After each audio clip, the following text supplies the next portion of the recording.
देखिए, आज का विषय जो हम लेके आए हैं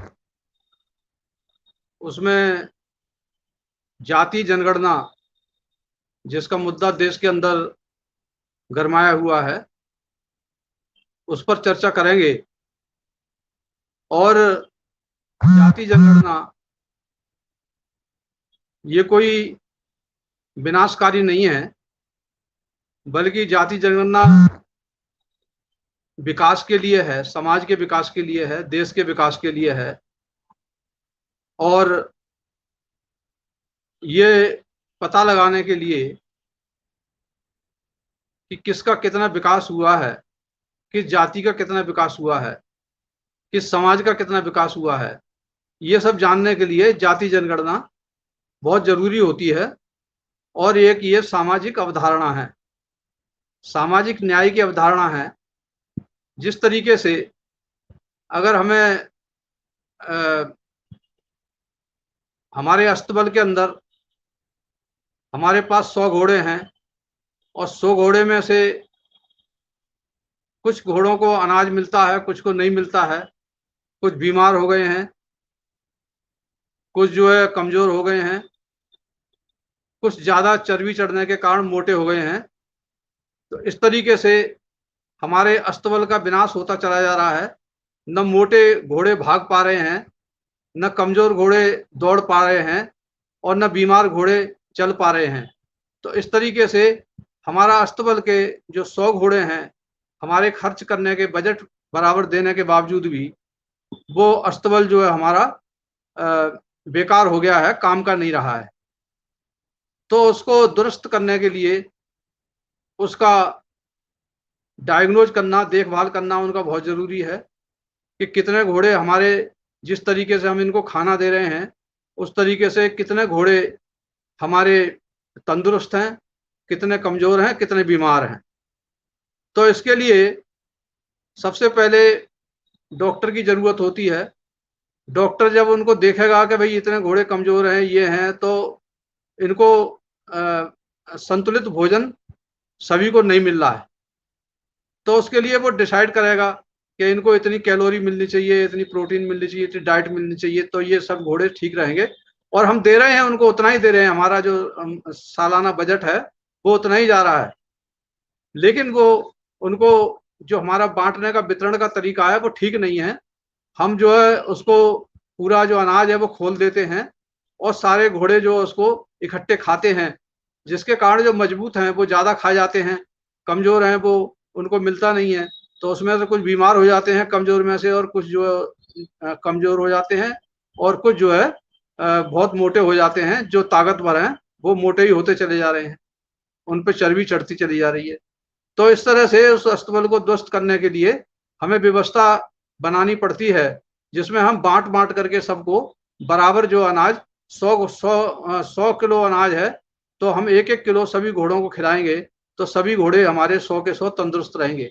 इसी तरह से किसी भी देश के अंदर वर्ग होते हैं, जातियां होती हैं। तो कि हमारे देश के अंदर जो वर्ग हैं वो जातियों में विभाजित हैं। अगर हम उनको देखेंगे तो जातियों को कोई कमजोर है, कोई बहुत मजबूत है, और कोई बहुत ज़्यादा मजबूत है। इसलिए उनको कोई तो जो संसाधन है, देश के संसाधन हैं, उसके कुछ लोगों का उनके ऊपर कब्जा है। कुछ ऐसे लोग हैं जिनको मिल ही नहीं रहा है बिल्कुल, कुछ ऐसे लोग हैं जो मिडिल क्लास के हैं। इस तरह से क्लास तो दिखता है, लेकिन कौन लोग हैं इनके इनके पास तक किस तरीके से इसकी मतलब खुराक पहुंचाई जाए इनके लिए, ताकि वो सभी के सभी ठीक ठाक हो सकें और देश के विकास में बराबर भागीदारी निभा सकें। तो उसके लिए हमें पहले इनको डायग्नोज करना बहुत जरूरी होगा। तो डायग्नोज करने के लिए हमारे पास, किसी भी देश के पास, जनगणना के अलावा कोई तरीका नहीं होता है। जनगणना हर 10 साल के अंदर होती है। इसके आजाद भारत से पहले भी होती थी, 1861 से, मतलब 81 से इसको शुरू किया गया, और जो है 1931 तक जाति के आधार पे गणना होती थी, और 51 से ये गणना बंद हो गई। लेकिन उसमें अनुसूचित जातियों की गणना होती है जाति के आधार पर, और अनुसूचित जनजातियों की भी गणना जाति के आधार पर होती है। लेकिन लोग ये तर्क देते हैं कि जाति जनगणना होने से मतलब जो है टूट फूट हो जाएगी, जातिवाद बढ़ जाएगा। ऐसा नहीं है। अगर जातिवाद बढ़ता नहीं है, बल्कि इससे भाईचारा बढ़ता है और जातिवाद जो है इससे घटता है। क्योंकि जैसे जैसे जातियों की जानकारी बढ़ती है, जातियों का मतलब जानकारी होती है कि ये गरीब हैं, ये अशिक्षित हैं, इनके पास रोजगार नहीं है, इनके पास जमीन नहीं है, तो इनके पास आवास नहीं है। ये इस तरह की जो चीजें हैं, इतने लोग बीमार रहते हैं, इस बीमारी के कारण बीमार रहते हैं, उसकी दवाई की जरूरत है, अस्पतालों की जरूरत है, उनको शिक्षा की जरूरत है, स्कूलों की जरूरत है। ये सारी जरूरतें जो पूरी करी जाएंगी, वो उनके रिक्वायरमेंट के हिसाब से जरूरत करी जाएंगी। तो रिक्वायरमेंट हमें कैसे पता लगती है? उसको डायग्नोज करने के द्वारा ही हमें पता लगती है। और डायग्नोसिस का तरीका जो है किसी भी देश की, ये जनगणना होती है। और ये ऐसा नहीं है कि भारत में ही होती है, ये हर देश के अंदर इस तरह की जनगणना होती है। और उससे देश की जो योजनाएं बनाई जाती हैं और जरूरतमंद लोगों तक वो योजनाएं पहुंचाई जाती हैं। जिसके लिए पानी की जरूरत है, उसके लिए अगर पानी मिल जाता है तो वो जो है बहुत खुश होगा। और जिसको पानी की जरूरत नहीं है, उसको पानी पिलाए जा रहे हैं, ज्यादा पिलाए जा रहे हैं, तो वो पानी को बर्बाद मानेंगे। तो इसलिए जिसको जितनी जरूरत है उसको उतनी चीज मिलनी चाहिए, और जिसको जरूरत है उसको जो नहीं जरूरत है उसमें उसकी कटौती भी होनी चाहिए। तो ये जो सारी जो योजना है वो इसी तरह से पता लग सकती हैं कि हम कमजोरी का जो डायग्नोसिस करें। तो कमजोरी का डायग्नोसिस करने के लिए, और कोई बहुत ज्यादा किसी के पास संसाधन है, इस सब का डायग्नोज करने के लिए हमारे पास जनगणना की जरूरत पड़ती है। और जाति जनगणना इसलिए जरूरी है क्योंकि हमारा जो देश है वो जातियों में बटा हुआ है। हमारा जो धर्म है, हिंदू धर्म के सबसे ज्यादा लोग रहते हैं देश के अंदर, करीब 79% है 2011 की जनगणना में। ये तो जनगणना में बताया गया है कि हिंदू धर्म के लोग इतने हैं, मुस्लिम धर्म के लोग इतने हैं, और मतलब जैन इतने हैं, ईसाई इतने हैं, पारसी इतने हैं, बौद्ध इतने हैं। लेकिन उसके अंदर कितनी जातियां हैं ये उनका मतलब आकलन नहीं किया गया है। तो जाति के आधार पर जो है हमें जनगणना अगर जब करेंगे तो हिंदू इतने हैं, हिंदुओं के अंदर इतनी जो है जातियां हैं, उन जातियों में कुछ जातियां जो है पिछड़ी हुई हैं, कुछ बहुत ज्यादा पिछड़ी हुई हैं, और कुछ जो है कम पिछड़ी हुई हैं। ये सारी जानकारी जो है हमें जाति जनगणना के आधार पर मिल सकती है। हिंदू धर्म के आधार पर या मुस्लिम धर्म के आधार पर या किसी भी धर्म के आधार पर पूरी हमें जानकारी उसमें नहीं मिलती है। तो जो हम माइक्रो लेवल पर अगर हम जानकारी लेंगे तो माइक्रो लेवल की जानकारी हमें जो है सिर्फ जाति जनगणना के अलावा और कोई हमारे पास में साधन नहीं है जिससे हमें जानकारी मिल सके। तो इसलिए ये सवाल उठाए जाते हैं कि कुछ लोग मतलब ज्यादा खा गए हैं, कोटा जिनको दिया गया था उसमें से कुछ लोग ज्यादा कोटा खा गए हैं, कुछ लोग कम, उनके लिए कुछ को मिला ही नहीं है। इतनी जातियां, रोहिणी कमेटी बनाई गई, रोहिणी कमेटी ने उनको जो पिछड़ा वर्ग है उसको 4 भागों में बांटने का मतलब रखा, जो उनकी रिपोर्ट लीक हुई थी। तो उसमें जो है इस तरह की जो बातें हैं, ये सब 4 भागों में बांटेंगे, 5 में बांटेंगे, 3 में बांटेंगे, ये सवाल नहीं है। ये बांटेंगे कैसे? उसके पास आधार क्या है आपके पास में? जिस तरह से अभी ईडब्ल्यूएस के लिए 10% आरक्षण दिया गया, तो ईडब्ल्यूएस के लिए 10% आरक्षण किस आधार पर दिया गया उसका हमारे पास कोई डेटा ही नहीं है कि कितने मतलब जो सवर्णों में गरीब हैं जिनके लिए आरक्षण की जरूरत है। तो लेकिन वैसे ही तुक्के में 10% दे दिया गया और वो जो है चालू है। उसके ऊपर अभी तक कोर्ट से भी रोक नहीं लगाई गई है।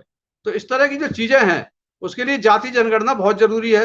अब देखिए, जब ओबीसी के लिए दिया गया था 27%, तो बाकायदा मंडल कमीशन बैठा था, मंडल कमीशन ने रिपोर्ट दी थी। रिपोर्ट के बारे में उन्होंने बताया था कि 52% है, और 52 में से ही फिर उसमें देखा कि सारे मतलब जो है गरीब नहीं है, सारे लोग अशिक्षित नहीं है। तो उसमें से भी आप देखेंगे इंदिरा साहनी के जो केस में उनके लिए 27% पर सीमित कर दिया गया। तो ये सारी चीजें जो आयोग से पता लगी, और आयोग ने जो आधार रखा उसका, वो 1931 की जो जाति जनगणना थी उसी का आधार रखा। लेकिन ईडब्ल्यूएस का जो 10% आरक्षण दिया गया है वो किस आधार पर दिया गया है? इसके लिए ना तो कोई आयोग बैठा गया, ना तो कोई मतलब जाति जनगणना करी गई। और 2011 में जो एक सर्वे हुआ था जाति आधार पर, जिसको जनगणना नहीं कर सकते हैं, क्योंकि जनगणना, ये भी सवाल उठाया जा रहा है कि देश के अंदर अभी जब जो सवाल उठा तो मतलब सरकार ने बोला कि जाति जनगणना अगर जिनको जरूरत है, स्टेट जो है अपनी ओबीसी की सूची बनाने के लिए स्टेट अपनी जाति जनगणना करा सकते हैं। लेकिन सवाल इस बात का है कि जो जाति जनगणना या जनगणना का जो विषय है वो केंद्र सूची का विषय है, वो संघ सूची का विषय है, वो राज्य उसके ऊपर जनगणना नहीं करा सकते, राज्यों के लिए अधिकार नहीं है। ये संवैधानिक संस्था जो है, एक ही संस्था है जिसको रजिस्ट्रार मतलब जनरल बोला जाता है जनगणना का, सेंसस का, वो उनका कमिश्नर ही उसके लिए करा सकता है, और उसके लिए बाकायदा 10 साल के अंदर प्रावधान किया गया है, बीच में भी नहीं कराई जा सकती। चुनाव टाले जा सकते हैं लेकिन जनगणना टाली नहीं जा सकती, इसका बाकायदा शेड्यूल है। तो इसलिए जो जाति जनगणना है उसके अंदर जब 2014 में इसकी रिपोर्ट आई तो उसको नहीं प्रकाशित किया गया सर्वे के लिए भी, तो वो आंकड़े भी हमारे पास नहीं है। आखिर वो आंकड़े जब रिपोर्ट आती है तो किसी को तो पता लग जाते हैं, जो सरकार में बैठे हुए लोग हैं, जो स्क्रूटनी के लिए जो कमेटी दी गई थी इसमें इतनी त्रुटियां हैं, ये कैसे पता लगा? वो डेटा उनको तो पता लग गया जिन्होंने उसको देखा था, किसी ने किसी को तो पता लग जाता है। और करोड़ों रुपया अगर उस पर खर्च किया गया है उस डेटा को, उसके बाद में आप दे नहीं रहे हैं जनता के लिए, जनता का पैसा है, जनता के द्वारा है, लोकतंत्र में बोला जाता है कि जनता की सरकार है, जनता के द्वारा होती है, जनता के लिए होती है। तो ये जनगणना जो हम करा रहे हैं वो जनता के लिए थी, जनता के पैसे से थी, लेकिन जनता के लिए दी क्यों नहीं, एक तो सवाल ये उठता है। इसी तरीके से अब जो जाति जनगणना की जो मांग है वो पूरा देश कर रहा है, देश के 90% जो आबादी है, आप देखेंगे पूरे सोशल मीडिया पे ये छाया हुआ है मुद्दा। सभी लोग जब जाति जनगणना की मांग कर रहे हैं तो देश की जरूरत है, जो सबसे ज्यादा वोट देते हैं, जिनके पास सबसे ज्यादा वोट है, जो चुन करके प्रधानमंत्री और मंत्री, उत्तर प्रदेश की सरकार, देश की सरकार और दूसरे प्रदेशों की सरकार जो बनाते हैं, वो सभी लोग मांग कर रहे हैं, जो बहुसंख्यक लोग हैं वो मांग कर रहे हैं कि जाति जनगणना होनी चाहिए। तो इसमें सरकार के लिए उनकी मांग को मान लेना चाहिए और जाति जनगणना करा देनी चाहिए, क्योंकि अब उसका एक ही महीना है, सितंबर के महीने में जाति जनगणना होगी, और सितंबर के महीने में अगर नहीं हो पाती है जाति जनगणना किसी तरीके से, तो 31 में जाकर के 2031 में जाकर के 10 साल बाद ये दोबारा से फिर होगी। तो इसलिए आज जो है जनगणना, जाति जनगणना कराने का एक अवसर है और मांग भी है जनता की, और जनता की मांग को अगर नहीं माना गया, जो बहुसंख्यक लोग हैं उनकी बात को अगर नहीं माना गया, तो मैं समझता हूं इसका राजनीति के ऊपर भी, जो सरकार चला रही है, जो राजनीतिक पार्टी, उस सरकार के ऊपर भी असर, उसकी पार्टी के चुनाव के ऊपर भी असर पड़ेगा और उनके वोट में भी काफी कटौती हो सकती है। तो जाति जनगणना से धर्म को कोई खतरा नहीं है। लोग कहते हैं कि धर्म को खतरा है, हिंदू धर्म जो है टूट जाएगा, हिंदुओं में जातियां हैं, लेकिन जब ओबीसी की जनगणना कराने से, या मतलब दूसरी जातियों की, सभी जातियों की जनगणना होनी चाहिए, इसमें ओबीसी और एससी और एसटी का कोई मतलब नहीं है। एससी एसटी की जनगणना पहले से ही होती है, उनके लिए योजनाएं बनाई जाती हैं, शिक्षा के मामले में और दूसरे मामले में, विकास के मामले में, आर्थिक स्थिति के लिए और मतलब पीडीएस के लिए, ये सब योजनाएं दी जाती हैं और इससे उनका काफी विकास भी हुआ है। एससी एसटी की जो जनगणना, जाति जनगणना कराई गई है, उससे वहां तक काफी विकास पहुंचा है। हालांकि जितना पहुंचना चाहिए उसको और ज्यादा बढ़ाने की जरूरत है, लेकिन फिर भी हम इसको नकार नहीं सकते कि जाति जनगणना से एससी और एसटी का फायदा हुआ है। इसी तरीके से अगर हम जो है ओबीसी की भी जनगणना कराते हैं तो उसमें भी कितनी जातियां हैं जिनके लिए लाभ नहीं मिल पा रहा आरक्षण का, उन जातियों के बारे में भी हमें पता लग जाएगा। कितनी जातियां जो आर्थिक रूप से कमजोर हैं, कितने मतलब ऐसे परिवार हैं जिनके घर में 5 और 6 लोग रोजगार पर काम कर रहे हैं, कितने परिवार ऐसे हैं जिनके पास एक भी रोजगार का व्यक्ति नहीं है, उनके घर में एक भी रोजगार करने वाला नहीं है, दिहाड़ी के सारे लोग मजदूर हैं। अगर आप मजदूरों की बात करें तो पूरे देश के अंदर आपके पास जो अनऑर्गेनाइज सेक्टर है, जो असंगठित क्षेत्र के मजदूर हैं, उनकी संख्या लगभग जो है 90% है 100 में से। तो ऐसे जो मजदूर हैं उनके परिवारों के बारे में भी उस जाति के आधार पे जो गणना की जाए उसमें वो भी अंकित होना चाहिए कि वो शिक्षित हैं, अशिक्षित हैं, दिहाड़ी मजदूरी का काम कर रहे हैं या सरकारी मतलब नौकरी कर रहे हैं, या मतलब जो कॉन्ट्रैक्ट बेस पर लगे हुए हैं, या जो है संविदा के ऊपर सरकार में लगे हुए हैं, जो कम मतलब जो है उनके लिए तनख्वाह मिलती है। इस चीज की भी उसमें जानकारी प्राप्त करनी चाहिए। तो ये जानकारी के लिए जाति जो जनगणना है उसके आंकड़े इकट्ठा करना बहुत जरूरी है, क्योंकि ये समय है, इस समय जाति जनगणना सितंबर के महीने में होने जा रही है और इसमें जो है इस समय तेजी से सभी पार्टियां, सभी समाज जो इसकी मांग कर रहे हैं, और खाली ओबीसी की ही नहीं होनी चाहिए जाति जनगणना, एससी एसटी की तरीके से कुछ लोग मांग कर रहे हैं खाली ओबीसी का कॉलम जोड़ दीजिए, बल्कि ये सभी जातियों की होनी चाहिए। क्योंकि उससे ये भी पता लगेगा कि जिसको जनरल बोला जाता है, जिसके लिए सवर्ण बोला जाता है, जिनके पास 50% मतलब कोटा है जिनके पास में, उनकी भी मतलब गणना जाति जनगणना उन जातियों की होनी चाहिए कि उनमें से उस आरक्षण में से 50% में से कौन ज्यादा ले गया है, कौन सी जाति ज्यादा ले गई है, किसको कम मिल रहा है, उनके पास संसाधन कितने हैं, उनके पास जमीनें कितनी हैं। ये सामान्य श्रेणी की जो जातियां हैं उनके बारे में भी ये जानकारी जनगणना से प्राप्त होगी। लेकिन बिना जनगणना के खाली हो सकता है उस 50% आरक्षण के अंदर जो 50% जो गैर, जिसको ओपन कैटेगरी बोला गया है, वो ओपन कैटेगरी नहीं, बल्कि उसमें आपके जो मुस्लिम समुदाय के अपर कास्ट के लोग हैं वो भी उसमें शामिल हैं, क्रिश्चियन समाज के जो अपर कास्ट के लोग हैं वो भी उसमें शामिल हैं, और जिसमें जो है जो हिंदू समाज के अपर कास्ट के लोग हैं वो भी उसमें शामिल हैं। लेकिन उन कास्ट के अंदर, उन जातियों के अंदर कौन जाति उसमें से 50% से ज्यादा ले रही है, 50% में किसकी कितनी भागीदारी है, ये भागीदारी जो है जाति जनगणना के आंकड़े आने पर ही पता लगेगा। खाली ओबीसी के अगर हम आंकड़े इकट्ठे करते हैं तो उससे ये बात पता नहीं लग पाएगी।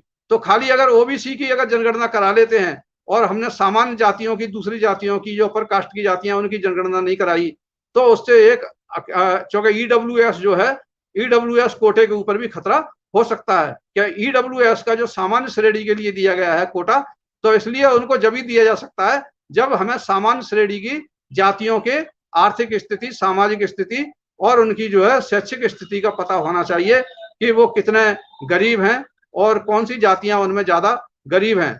तो ये पता जो है ईडब्ल्यूएस जो बनाया गया, इकोनॉमिकली वीकर सेक्शन, उसके बारे में जानकारी प्राप्त करने के लिए हमें सामान्य श्रेणी की जो जातियां हैं उनकी जनगणना कराना भी बहुत जरूरी है। इसलिए कुछ लोग जो ये सवाल उठाते हैं कि खाली ओबीसी का कोटा जोड़ दिया जाए, ये ठीक नहीं है। सभी जातियों की जनगणना वैसे ही होनी चाहिए जैसे 1931 के अंदर की गई थी।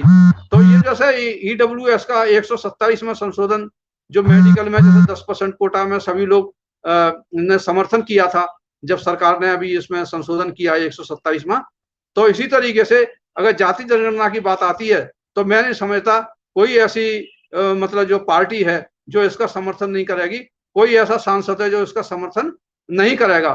क्योंकि आपने देखा होगा कि जब डॉक्टर मनमोहन सिंह की सरकार थी उस समय जब जाति जनगणना की बात आई तो सभी पार्टियों ने उनका समर्थन किया था, इवन बीजेपी ने भी उसका समर्थन किया था। और वो जो जनगणना कराने की जब बात तय हो गई थी, लेकिन उसमें से कुछ लोग जो थे तथाकथित ऊंची जातियों के गृह मंत्री या वित्त मंत्री या दूसरे कुछ जो लोग थे, उन्होंने और कुछ अधिकारी जो बड़ी उच्च जातियों के अधिकारी थे, उन्होंने मिलकर के सरकार से वो मतलब जनगणना में उस विषय को शामिल नहीं होने दिया, जो सेंसस में शामिल नहीं होने दिया।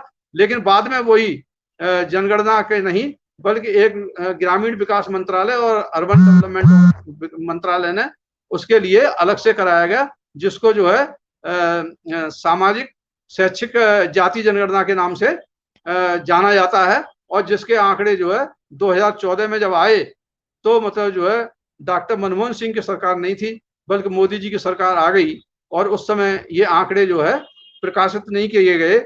उनको जो है नीति आयोग के जो डिप्टी चेयरमैन थे पनगड़िया साहब, उनको सौंपा गया, और उसके बारे में क्या हुआ वो आज तक कोई भी अभी पता नहीं है। अब ये जब आप दूसरी बात ये उठती है कि सरकार इसके फेवर में या नहीं है, जब 2019 का इलेक्शन होने जा रहा था तो इलेक्शन से पहले आप एक मीटिंग मतलब तत्कालीन उस समय के जो गृह मंत्री थे, क्योंकि ये जो विषय है ये भी बता दूं कि जो जनगणना का विषय है ये गृह मंत्रालय के अधीन आता है और गृह मंत्रालय ही मतलब ये जनगणना सेंसस के द्वारा कराता है।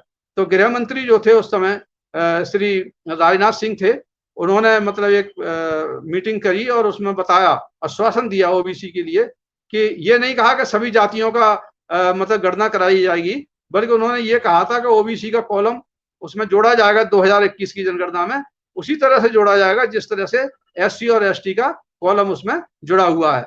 लेकिन 2019 के में इलेक्शन होना था, तो इलेक्शन में ओबीसी का मतलब एक वोटों पर बहुत प्रभाव पड़ा, और आश्वासन मिल गया उनके लिए कि 2021 में जनगणना होगी, उसमें ओबीसी की भी जनगणना होगी। तो ओबीसी वर्ग के जो वोटर हैं उन्होंने मतलब बीजेपी के लिए अपना अधिकतर वोट दिया, और जिससे हमारे माननीय प्रधानमंत्री जो पहले 2014 में थे वो दोबारा रिपीट होकर के आए। लेकिन गृह मंत्रालय बदल गया। गृह मंत्रालय में अब राजनाथ सिंह जी नहीं है, अब जो अमित शाह मतलब उसके गृह मंत्री बन गए। लेकिन उसके बाद में अभी नित्यानंद राय जो उसके दूसरे मंत्री हैं, राज्य मंत्री हैं गृह मंत्रालय में, उन्होंने पार्लियामेंट में जवाब दिया कि जाति जनगणना या ओबीसी की जनगणना कराने का कोई भी मतलब जो है प्रस्ताव नहीं है। सरकार मतलब उसमें नहीं कराएगी, ओबीसी की नहीं कराएगी, बल्कि जैसे उनकी SC ST की होती है वैसी होती रहेगी। ये जब सवाल आया तो ये पूरा मुद्दा गर्म हो गया।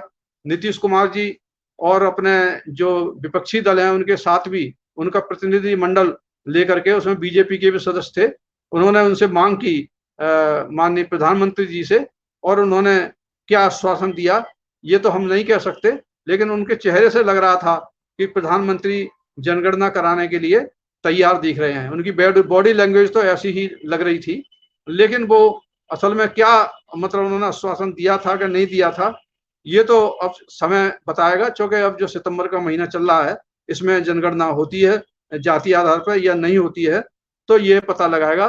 लेकिन ये मैं बता दूं कि अगर स्टेट ने ऐसी जाति जनगणना या कोई भी कराती है तो उसका मामला फिर सुप्रीम कोर्ट में आएगा, और सुप्रीम कोर्ट में जाकर के अटक जाएगा, क्योंकि ये विषय जो है केंद्र का है, संघ सूची का है, राज्य सूची का विषय नहीं है।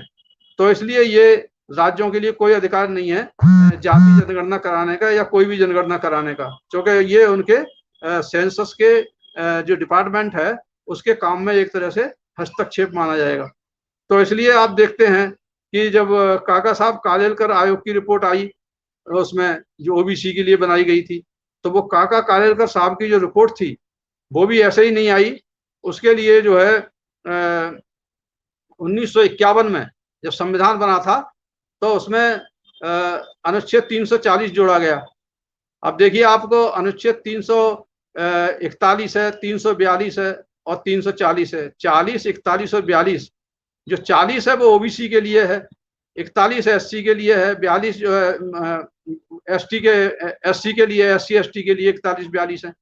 तो इस तरीके से जो 40 है सबसे पहले आया है, तो इसका मतलब जो है बाबा साहब अम्बेडकर चाहते थे कि सबसे पहले ये जाति जनगणना होनी चाहिए और सबकी होनी चाहिए। जो लोग कहते हैं कि बाबा साहब जाति जनगणना के पक्ष में नहीं थे, वो जाति विहीन समाज की स्थापना तो चाहते थे, लेकिन इस कीमत पर नहीं कि उन जातियां जो हैं, जो पिछड़ी जातियां पिछड़ी बनी रहे, उनका विकास नहीं हो, उनका शैक्षिक विकास नहीं हो, उनका आर्थिक विकास नहीं हो, ये बाबा साहब कभी नहीं चाहते थे।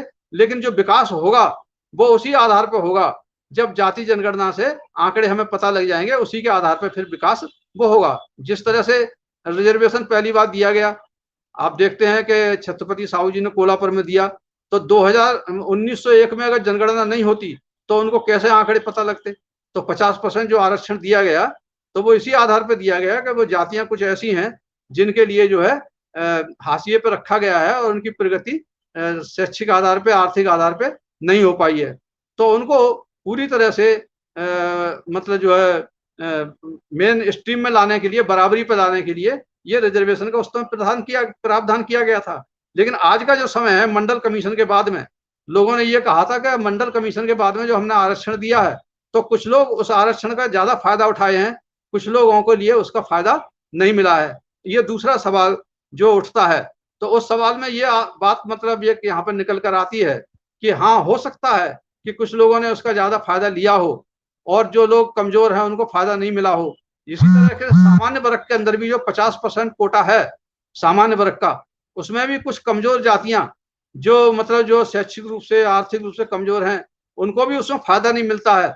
उसमें भी कुछ जातियां हैं जिनको जो मलाईदार पहले से ही हैं, जिनको पहले से मतलब प्रशासन में, शासन में रहे हैं, उनके परिवारों के लिए ही मतलब उसमें नौकरियां आज भी मिलती हैं, चाहे जुडिशरी की हो, चाहे मतलब एजुकेशन में हायर एजुकेशन की हो, हायर जुडिशरी की हो, या मतलब बड़े प्रशासनिक पद हैं सेक्रेटरी वगैरह के, ज्वाइंट सेक्रेटरी वगैरह के, ऐसे पदों में मतलब उनके लिए उसमें लाभ मिल रहा है। उसमें भी कुछ चंद घरानों के लिए ही मिल रहा है। ऐसा नहीं है कि जो ओबीसी के अंदर या एससी के अंदर जो घराने ले रहे हैं वो व्यक्तिगत मामला हो गया है, वो जाति का मामला नहीं है। कुछ परिवार मतलब इसमें हो सकते हैं जिनके लिए ज्यादा लाभ मिला है, उसकी समीक्षा भी जब तक नहीं हो सकती जब तक कि आप जाति जनगणना नहीं कराएंगे। तो अगर उनकी समीक्षा करनी है तब भी आपको जाति जनगणना कराने की बहुत जरूरत है।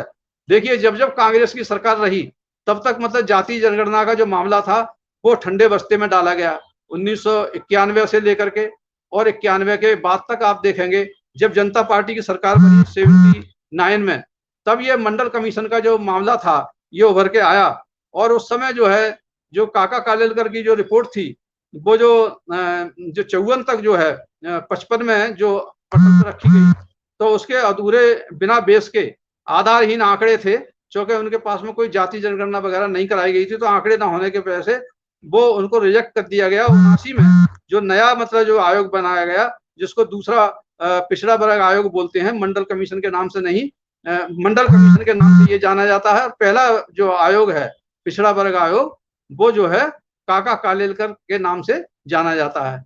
तो ये मंडल कमीशन जब बनी, जब चौधरी चरण सिंह जो है गृह मंत्री थे और मोरारजी भाई देसाई जो है देश के प्रधानमंत्री थे, तो उनके समय में ये मंडल कमीशन जो है बनाया गया। और मंडल ने जो रिपोर्ट दी तो उस समय तक ये सरकार चली गई थी। उसके बाद में 1980 में फिर से कांग्रेस की श्रीमती इंदिरा गांधी की सरकार आई, और उन्होंने दबाव के बाद में तमाम वाम सेप के लोग थे, दबाव डाल रहे थे। काशीराम जी थे, उनका आंदोलन चला रहे थे, एजुकेट कर रहे थे बैकवर्ड के लोगों के लिए, तो उनके दबाव थे। तो दबाव के कारण मतलब जो है ये 1980 में पटल पर रखी गई, और तब उनको आंकड़े मिले। और फिर काशीराम जी ने वाम सेप के उसी प्लेटफॉर्म से सभी लोगों को समझाया कि हमारी इतनी मतलब आबादी है, और हमारे जो नौकरी पे जो बैठे हुए हैं और पार्लियामेंट में जो चुन करके आते हैं, वो ओबीसी के तो बहुत कम लोग चुन करके आते हैं। दलितों के लिए तो आरक्षण मिला हुआ है, SC ST के लिए तो वो तो आरक्षण के आधार पर चुन के आ जाते हैं। लेकिन ये चूंकि इनमें जानकारी नहीं है इनके लिए कि इनकी इतनी संख्या है, और इनकी जो भागीदारी बहुत राजनीति में कम है। ये बात जब उन्होंने समझाई तो बहुजन समाज का जो एक आंदोलन शुरू हुआ, उससे मतलब एक जागृति आई, और जागृति के कारण जो जनता दल बना हुआ था वो भी उनके सहयोग में आ गया। और आप देखते हैं कि इलाहाबाद में जब बीपी सिंह इलेक्शन लड़े थे, जो उनका जन मोर्चा था उससे, और उनके खिलाफ जो है काशीराम जी भी इलाहाबाद से इलेक्शन लड़े थे। तो जब वो उन्होंने अपने मैनिफेस्टो में रखा कि जब हमारी सरकार बनेगी तो हम मंडल कमीशन को लागू करेंगे, लेकिन जब सरकार बन गई तो उसमें बीजेपी का भी उनको सहयोग था। लेकिन उन्होंने कहा कि अगर मैं मंडल कमीशन लागू करता हूं, जब देवीलाल जी ने दबाव डाला तो उन्होंने कहा ये बीजेपी समर्थन वापस ले लेगी और मेरी सरकार गिर जाएगी। तो काशीराम जी ने 1 महीने का इधर धरना दिया इस बोट क्लब के ऊपर, और उन्होंने कहा कि मंडल कमीशन लागू करो वरना कुर्सी खाली करो। तो उन्होंने जब दबाव बनाया उनके ऊपर, तो उनको जो है बीपी सिंह जी को ये क्या नाम है मंडल कमीशन को लागू करना पड़ा। जब 1990 में मंडल कमीशन लागू हुआ तो ये बहुत बड़ा काम हुआ। जिस तरह से 1902 में आपका छत्रपति साहू जी महाराज ने जो क्रांति की थी, उसी तरह की क्रांति मंडल कमीशन लागू होने के कारण ये श्रेय जो है दूसरे राजा, वो मतलब एक मराठा राजा थे छत्रपति साहू जी महाराज, एक छत्तीस राजा छत्रपति ये क्या नाम है बीपी सिंह जी, इनके लिए इसका श्रेय मिला। तो ये एक इतिहास पुरुष बन गए। और इसका जो काम था, आप देखते हैं संविधान के अंदर जो अनुच्छेद 340 बाबा साहब डॉक्टर अंबेडकर ने जोड़ा था, वो इसलिए जोड़ा था तो उनको उससे 2001 में जो उन्होंने छत्रपति साहू जी महाराज ने जब मतलब आरक्षण दिया था, उस समय उनके लिए सामाजिक न्याय की अवधारणा काशीराम जी को पता लगी उससे। और बाबा साहब अम्बेडकर ने 340 अनुच्छेद जो है संविधान के अंतर्गत जोड़ा, क्योंकि इसी संविधान के अंतर एक आयोग बनाया जाए, उसमें पिछड़ी जातियों की पहचान की जाए, और पहचान करने के लिए जो कमजोर हैं उनके लिए आरक्षण का प्रावधान उसी तरह से किया जाए जिस तरह से शेड्यूल कास्ट के लिए, शेड्यूल ट्राइब के लिए किया गया है। लेकिन वो जो आयोग है उसमें 340 आयोग जो है नेहरू जी ने जब उसको लागू नहीं किया, जब नहीं बनाया आयोग, तो उन्होंने जो है 1951 में नेहरू मंत्रिमंडल से जब वो कानून मंत्री थे, उन्होंने अपना त्याग पत्र दे दिया। उसमें लिखा कि जैसे हिंदू कोड बिल चाहते थे और दूसरा जो एक आयोग बनवाना चाहते थे पिछड़े वर्ग के लिए, वो न बना रहे हैं, इसलिए दुखी होकर के मैं इससे इस्तीफा दे रहा हूं। और उन्होंने इस्तीफा दिया, और फिर वो जाकर के 1951 में बंबई की सीट से कम्युनिस्ट सोशलिस्ट पार्टी के समझौते के साथ में वो बम्बई की लोकसभा का इलेक्शन लड़े और वहां पर उनके लिए हरा दिया गया। लेकिन बाबा साहब अम्बेडकर हारे नहीं, क्योंकि उनकी जीत इसी में थी कि एक दिन आकर के फिर काशीराम जी ने वो उनका मुद्दा गर्म किया, ओबीसी को मतलब जागरूक किया और 1979 में जब सरकार ने मंडल कमीशन बनाया और 1990 में काशीराम जी ने निरंतर दबाव बना करके बहुजन समाज का ये बीपी सिंह जी से वो मंडल कमीशन लागू करवा लिया गया और उसकी बीजेपी ने उनकी सरकार को गिरा दिया। इस तरह से वो शहीद हो गई उनकी सरकार इसी आरक्षण के मुद्दे के ऊपर और बहुत बवाल हुआ। और उसके बाद में मतलब जो है चंद्रशेखर जी की सरकार बनी जिसमें देवीलाल और ये सब कुछ दिनों की। उसके बाद में फिर से मतलब जो सरकार एक बार फिर बैकवर्ड समाज के हाथ में आई, देवगौड़ा जो है उसके प्रधानमंत्री बने, तो उन्होंने जो 1901 की जनगणना होने जा रही थी तो उसमें कहा कि ये जनगणना जाति आधार पर होगी। ये देवगौड़ा जी ने बाकायदा उसमें प्रस्ताव पास किया कैबिनेट में और वो पास प्रस्ताव होने के बाद में उनकी सरकार गिर गई थी। लेकिन वो प्रस्ताव उसमें रखा रहा, उसमें था कि जाति जनगणना 1901 में जो होगी वो जाति के आधार पर गणना होगी। इस प्रस्ताव को और उसमें एक प्रस्ताव और था उसके साथ, वो चाहते थे कि जो जिस तरह से एससी और एसटी का लोकसभा में और विधानसभा में आरक्षण है, ये उन्होंने प्रस्ताव पास किया था देवगौड़ा जी ने कि इसी तरह से ओबीसी जातियों का भी जाति के आधार पर जनगणना हो जाए, उसके बाद में आंकड़े पता लग जाए ओबीसी के इतने मतलब जनसंख्या है, उसके आधार पर उनकी सीटों को रिजर्व किया जाए। जिस तरीके से उनके लिए राजनीति में रिजर्वेशन मिला हुआ है अनुसूचित जातियों को और अनुसूचित जनजातियों को, इसी तरह से ओबीसी के लिए भी रिजर्वेशन का प्रावधान देवगौड़ा जी चाहते थे। तो उन्होंने ये जो है रिजोल्यूशन पास करके फाइलों में रख दिया और उनकी सरकार तो चली गई। तो देवगौड़ा की सरकार जाने के बाद में जब अटल बिहारी वाजपेयी जी की सरकार आई 13 दिन की सरकार, तो 13 दिन की सरकार में सबसे पहला प्रस्ताव उन्होंने यही पास किया कि देवगौड़ा जी का जो प्रस्ताव है उसको निरस्त किया जाए।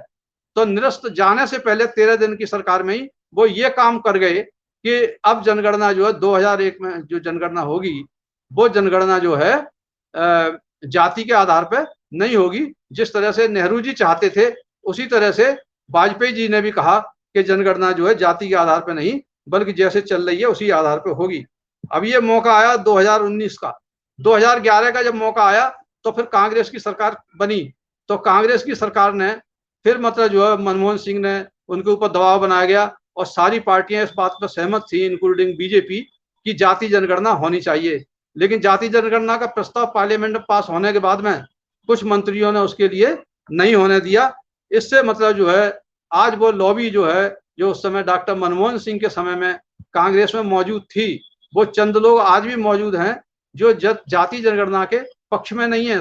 जाति जनगणना के पक्ष में ना होने का मतलब है कि वो लोग जो है सामाजिक न्याय के पक्ष में नहीं है, क्योंकि जाति जनगणना जो है खाली ये जाति जनगणना का गणना का मामला नहीं है, लोगों को गिनने का मामला नहीं है, ये सामाजिक न्याय का मामला है।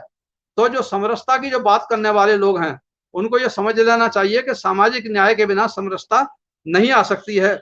तो उनको इस बात पर आज मतलब जो देश के अंदर ओबीसी वर्ग का मतलब प्रधानमंत्री है, ओबीसी वर्ग के प्रधानमंत्री से ये उम्मीद की जा सकती है कि वो अपने वर्ग के लिए कम से कम जिसमें जो कमजोर वर्ग के हैं उनका लाभ करने के लिए, उनको मतलब मेन स्ट्रीम में लाने के लिए, उनको बराबरी पे लाने के लिए कम से कम उनकी जनगणना करा के उनकी क्या बीमारी है उस बीमारियों का डायग्नोज करना बहुत जरूरी है। डॉक्टर जब तक सही दवा नहीं दे सकता, जब तक उसका मतलब जो है डायग्नोज सही नहीं होगा, उसकी बीमारी का सही पता नहीं लगाया जाएगा, तुक्के में इलाज करने से मरीज जो मर ही जाता है, मरीज का कोई जो है इलाज नहीं हो पाता।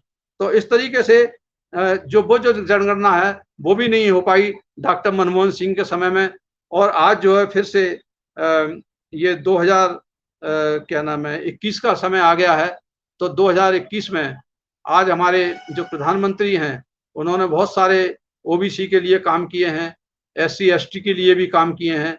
तो उनसे अगर ये जो ऐसा काम है इसके बिना ये सारे काम बेकार हो जाते हैं, क्योंकि ये काम जो है वहाँ तक कैसे पहुँचाया जाएगा, उनके लिए रोजगार की व्यवस्था करना, उनके लिए आवास की व्यवस्था करना, उनके लिए जो है शिक्षा की व्यवस्था करना, उनके लिए दवाई की व्यवस्था करना, तो ये सारी जो व्यवस्था जो करी जाएगी कमजोर लोगों के लिए, वो बिना इसकी कमजोरी का जो क्या नाम है आकलन है, वो बिना जाति जनगणना के नहीं की जाएगी। क्योंकि जो विकास की यूनिट है, सामाजिक विकास की यूनिट है कि समाज और आर्थिक अर्थशास्त्र जो है समाज के साथ जुड़ा हुआ है। समाज के लोग ही वोटर होते हैं जो राजनीति बनाते हैं, समाज के लोग ही आपके मजदूर होते हैं जो कारखाने चलाते हैं, समाज के लोग ही उपभोक्ता होते हैं जो व्यापारियों की चीजें खरीदते हैं। तो ये यूनिट है वो जो है समाज है, और समाज का अर्थशास्त्र चोली दामन का साथ है, और समाज का जो है राजनीति के साथ भी चोली दामन का साथ है। चाहे देश की राजनीति हो, चाहे देश की अर्थव्यवस्था हो, बिना समाज के नहीं चल पाती। और सामाजिक न्याय के लिए जाति जनगणना बहुत जरूरी है। तो आज का विषय हम जो है यहीं पे इसको समीक्षा इसकी करना चाहेंगे कि जाति जनगणना जो है कितनी जरूरी है, और ये सामाजिक न्याय विकासकारी है। सामाजिक न्याय बिना जाति जनगणना विकासकारी है, विनाशकारी नहीं है। इसलिए जो लोग तर्क देते हैं कि जाति जनगणना से जाति व्यवस्था बढ़े, जातिवाद बढ़ेगा और जो है धर्म जो है टूट जाएगा, तो धर्म कोई नहीं टूटेगा। जब SC ST ही के जनगणना होने से धर्म नहीं टूटा, वो लोग आज भी मतलब अपने को जिस धर्म में थे उसी धर्म में पाते हैं। तो आज मतलब जो है OBC की जनगणना होने से ये धर्म कैसे टूट जाएगा? मैं तो समझता हूँ धर्म और ज्यादा विकसित होगा और उनके अंदर भाईचारा बढ़ेगा। पहले SC और ST के अंदर जब तक जाति जनगणना नहीं हुई थी, आरक्षण नहीं हुआ था, मंडल कमीशन नहीं आया था, तो आपस में उनके अंदर बैरभाव होता था। लेकिन जैसे ही मंडल कमीशन आया है तो उनके अंदर जो आरक्षण के नाम पे सभी लोगों में मेल मिलाप हो गया, भाईचारा बढ़ा है। तो जाति जनगणना से भाईचारा बढ़ेगा और इससे जो है जातिवाद नहीं बढ़ेगा।